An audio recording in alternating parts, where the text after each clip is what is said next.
Buenos días. Yo voy a ser un poquito más crudo y más realista. El ideal, el ideal, doctora, es el que usted nos ha planteado y la verdad respeto mucho porque la evolución ha sido grande, pero falta muchísimo. Sin embargo, voy a hablarle de lo que se sufre en un proceso penal, de un lado y del otro. De un lado, para la mujer poder demostrar que está siendo víctima de un delito, y del otro, cuando el sexo opuesto trata de demostrar que las cosas no pasaron como la presunta víctima lo dice. Vamos a ver el primer aspecto. Yo no traje ayuda, pero creo poder explicar la situación de una manera más o menos clara. Quienes litigamos y ya hemos sido funcionarios, encontramos escenarios muy variados desde lo mínimo hasta lo más grave. Pero sí tenemos que partir de un hecho. Nuestra legislación le da un factor especial de protección a ciertas personas, entre ellas hoy en día las mujeres. O sea, hay muchas personas protegidas, no somos iguales ante la ley. Eso es una mentira. La misma Constitución parte de ahí. Y en los derechos fundamentales dice que ciertos grupos tienen protección especial. Hoy nos vamos a referir a la protección basada en ese sexo llamado femenino. Y digo sexo porque tenemos otras cosas que van hacia otras perspectivas, y en la sexualidad. Pero cuando hablamos de la mujer a nivel penal, se han involucrado ciertas normas que le dan prevalencia. Primero, un tipo penal especial, feminicidio. Más grave, más pena, mayor enriquecimiento en la descripción de cómo se puede llegar allí, y genera, o debería generar, una probabilidad de no comisión de ese delito. Y resulta que no es así. No es así. O sea, nuestros legisladores creen que a más pena, menos delitos. Resulta que nosotros no nos vamos a la educación, no nos vamos a la formación, no nos vamos a otras cosas y pretendemos solucionar en la parte final del problema. La prueba es que hoy, que está dedicado todo a la mujer, nos están diciendo que en Colombia ha sumado 10% más las muertes de mujeres en nuestro país. Pero irónicamente el Valle del Cauca, que es uno de los departamentos donde más se ocasionan delitos contra la mujer, descendió. Y hacemos fiesta porque descendió el 3%. ¿Qué pasa con los procesos penales donde se involucran situaciones que afectan a la mujer? Primer problema: por ser una persona de protección especial, si esa persona está viva, o sea, hablamos de lesiones, hablamos de violencia intrafamiliar, hablamos de de violaciones, su versión tiene mucho peso, jurídicamente hablando. Y si es una mujer menor de edad, aumenta el 50%. Y se llega al extremo de encontrar la siguiente prueba. La doctora nos decía que hacen una valoración psicológica, pero el psicólogo diagnostica única y exclusivamente con la versión de esa persona, y la diagnostica en grado de riesgo bajo, medio o alto. Solo la versión de ella como víctima. Jurídicamente no debería ser así. Tendríamos que mirar una perspectiva de la situación en la cual se da para que el psicólogo llegue a eso. ¿Por qué? Porque cuando a bien tiene, porque en muchas ocasiones no pasa nada, realizar esa valoración psicológica, si a mí, Fernando Bayona, agresor de la fiera, y a ella la escucha el psicólogo, y el psicólogo diagnostica que puede estar en alto riesgo, para mí viene la medida de aseguramiento. No hay otra salida. Porque mi entorno familiar está ligado al de ella. Y lo que está en peligro es la integridad de ella. Real o no. Yo no estoy hablando si lo hice, no lo hice, eso es responsabilidad de cada proceso. Pero es una persona con protección especial constitucional.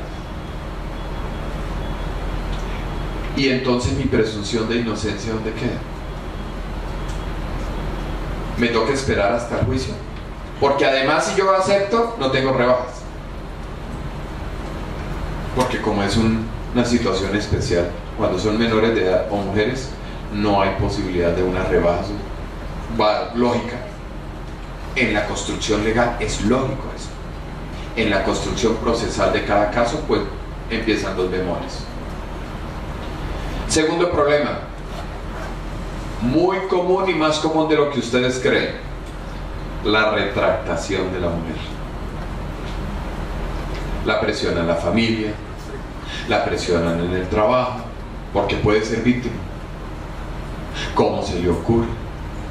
¿Cómo va a acabar el matrimonio? ¿Usted cómo va a decir que la violaron? Si su forma de vestir, si su forma de hablar. Y vienen las presiones de esas instituciones que nos hablaban ahora. Y entonces ya deja de ser una persona protegida para ser una persona desprotegida y presionada para que ceda en sus derechos y se retracte. ¿Cómo hacemos? Jurídicamente hablando, yo vengo a la parte probatoria. ¿Cómo hacemos? ¿Cómo hace una mujer para retractarse de violencia intrafamiliar? Si lo que se protege en esa violencia intrafamiliar no es a ella, es la familia. ¿Cómo hago? ¿Cómo hago para retractarme de una violación? Simplemente decir que no es, que no fui violada cuando el diagnóstico médico indica lo contrario. Simplemente eso. Simplemente decir que yo no voy a atestiguar para que no haya la prueba de la víctima. Simplemente eso.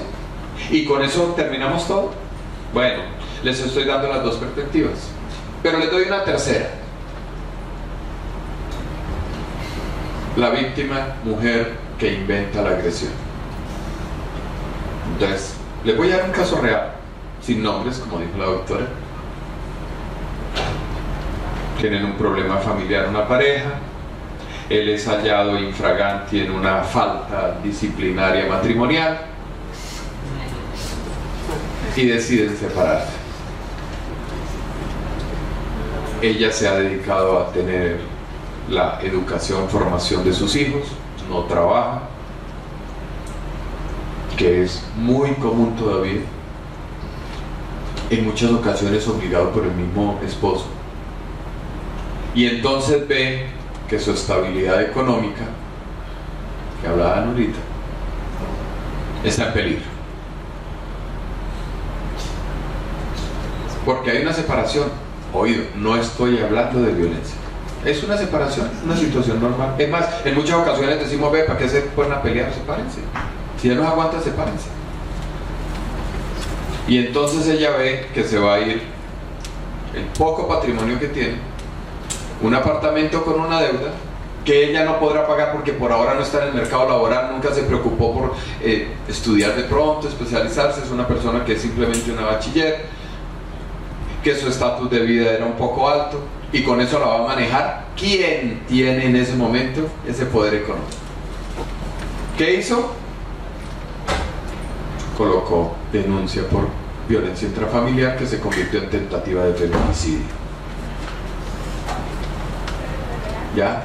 Claro, el problema es probatorio, pero en este momento el señor está privado de la libertad. Cuando resolvemos, recuerden la medida anterior, si es un sujeto de protección hay que protegerlo. Le doy los tres escenarios. Los dos primeros, real víctima, pero el problema de solución. Y en el último, no real víctima. ¿Qué hacemos? ¿Por qué? Porque el estamento está obligado por ley a darle protección a esa persona. Y frente a cualquier duda de la posibilidad de su integridad menoscabada, hay que protegerla por sobre otras situaciones. Lo mismo pasa con los niños. ¿Qué pasa probatoriamente? Regla general. Primero, la valoración probatoria debe tener peso inicial a favor de la víctima mujer. Y así tiene que ser. Eso sí, por más de que los penalistas tratemos de decir que no, tiene que ser así. Porque es un sujeto con protección especial. Pero, la medida consecuente hacia el agresor o agresora, porque a veces hay problemas es donde la agresora es una mujer también, debe ser más o menos equitativa a la situación que se vive. Es que ahí es donde fallan las instituciones. Entonces las instituciones lo que quieren es a la cárcel, porque yo no soy capaz de mantener un control para que no se vuelva a acercar. Tenemos medidas preventivas de no acercamiento, tenemos medidas preventivas de aislamiento para el agresor, tenemos medidas preventivas de futuras medidas superiores en caso de que continúe la agresión, pero partimos a rajatabla del más grave, privación de la libertad. Y ahí es donde no operan las cosas. Problema probatorio. Casi siempre el agresor busca que su víctima esté sola, que no tenga opción de que otra persona manifieste y confirme las situaciones de agresión. Segundo problema, quienes casi siempre son testigos son los hijos y quedan en la mitad. Y ninguno de los dos piensa, más la mujer, normalmente sí lo hace, piensa en esa agresión a los menores, y sí es agresión. Tercero, de esas situaciones especiales, ¿quién toma la decisión? Un juez. ¿Cuál es el problema? Jurídicamente valorado, vale más el dictamen técnico, médico, físico, psicológico o psiquiátrico que la versión testimonial. Así se lo digo. Si el psicólogo o el psiquiatra demuestra afectación psicológica, que es la que comúnmente sucede, va a tener mucho peso por encima del testimonio. La prueba técnica en este momento ha cambiado la valoración probatoria a la que teníamos hasta el año 2000, 2003, con el sistema oral acusatorio. Segundo, situación especial en esos escenarios. La versión de los menores de edad tiene mucho peso a favor de quien ellos se hayan ido. Y tercero, los medios tecnológicos que sirven para grabar, video, voz, mensajes, tienen mucho peso. Ustedes escucharon una situación especial de una modelo, creo que fue en México o en Estados Unidos, colombiana, que tenía un problema con su pareja, sale a los medios de comunicación y a los 15 días el otro sale con unas grabaciones. Probatoriamente esas grabaciones no tienen nada que ver, discúlpenme. Esas grabaciones me van a servir si estamos hablando de violencia sistemática. Pero para el hecho que ella denunció el día Y que le pegaron, perdónenme, el día Y que le pegaron ella no estaba haciendo nada. Ah, pero es que mire cómo lo trata de ahí para atrás. Eso, o sea que estamos justificando eso. ¿Y por qué él no denunció? ¿Por qué él no denunció entonces la violencia intrafamiliar? Si se sentía agredido. Tenemos todavía unas cosas atávicas nosotros. Nosotros todavía nos dicen alimentos y todo el mundo imagina el chinito llorando, mocoso, que el papá no responde. No, aquí los abogados saben que alimentos los hay para con el cónyuge, con los papás, así no hayan hijos. Entonces cuando miramos violaciones, la víctima que miramos es femenina. También las hay masculinas. Y entonces cuando miramos violencia de género, la víctima es la mujer. No, también las hay por el otro lado. Mi charla se concentra en ese aspecto probatorio para decirles fundamentalmente que debemos nosotros manejar una forma lógica, equilibrada y totalmente procesal para tomar una decisión. Primero, las instituciones no actúan inmediatamente cuando hay violencia de género, no lo hacen. Para ese caso que usted comentó, doctora, yo me hubiera quedado en la Procuraduría del Policía, porque ese cuentico de las 48 horas, eso es del año luz, y eso corre. Cuando uno los amenaza con la Procuraduría, corre, así sea la amenaza. Segundo, esa parte de diligenciamiento integral, el proceso no lo tiene, porque el proceso asume primero las pruebas de quien denuncia y después de 3, 4 o 5 meses viene el destape probatorio de quien defiende. Entonces automáticamente piensen que la primera decisión va a durar de 4 a 10 meses. Es decir, usted va a estar privado de la libertad de 4 a 10 meses, si la primera decisión fue privarlo de la libertad. Segundo, las retractaciones no tienen fundamento inmediato. No es que yo aquí me paré, me retracté y dije que ya no, que nunca me pegó, no, que nunca intentó matarme, no, que no pasó eso, no, que es que yo pensé que era una violación, pero no, ahora pensándolo como que no, no funcionan de forma inmediata. No hay retractación inmediata. ¿Por qué? Porque el funcionario lo primero que va a decir es ¿por qué se retracta? ¿Está presionado? ¿Le están pagando? ¿Están negociando? Y hasta que él no descubra o deseche la posibilidad negativa, no le da parte positivo a la retractación. Y segundo, porque jurídicamente no es posible retractar o negociar bienes jurídicos colectivos como el de la familia en el caso de la violencia intrafamiliar, si materialmente está demostrado el daño. Lo mismo asúmalo en caso de feminicidios, lo mismo asúmalo en caso de violaciones. Por último,